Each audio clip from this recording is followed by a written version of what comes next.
وی دا کوم خلق دی چې لور او خور خرڅوي د قرآن او د حدیث شریف په حواله باندې وضاحت وکړي. نو ما ته خو پته نشته چې څوک لور او خور خرڅوي. زمونږ په علاقه کې خو څوک لور خور نه خرڅوي. دا چې کوم ځای کې دي نو ته ما ته وایي لور او خور خرڅول حدیث مبارک کې راځي چې حر آزاد کس خرڅول لا حرام دي. یو آزاد کس ته او ته بل ته وایي چې دا زما غلام دی دا په دومره روپۍ درکوم، کاغذانه نه دی او کناري نه، دا حرام دي. تا د سید او آزاد نه غلام ولې جوړ کو؟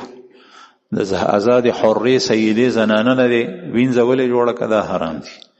باقی کوم خلک خرڅوي دا خو قرآن نه وي. قرآن خو دا بیانوي چې آزاد خرڅول حرام دي. اوس ته خپله ګوره چې څوک خلک دی نو هغه حرامو کې مبتلا دي. که چېرې تا دا تپوس کړی چې بعضې سړی خپلې لور یا د خور رشته چاته ورکړي د هغې په سر پیسې واخلي، نو دا پیسې اغشتل لا خرڅول دی نه کوي، لیکن دا اغشتل ناجایز دي. د جنۍ په سر باندې پیسې اغشتل مور پلار د پاره دا ناجایز دي، حرام دي.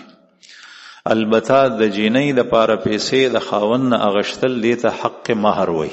باس حق مہر شتا د رسول الله صلی الله علیه وسلم په زمانه کې صحابو کولو، تابعینو کړي دی، دا هر چا کړي دی. او دا حق د زنانه دی د جنۍ دی کومه چې بل ته ودیږي دا به هغې ته ورکړي.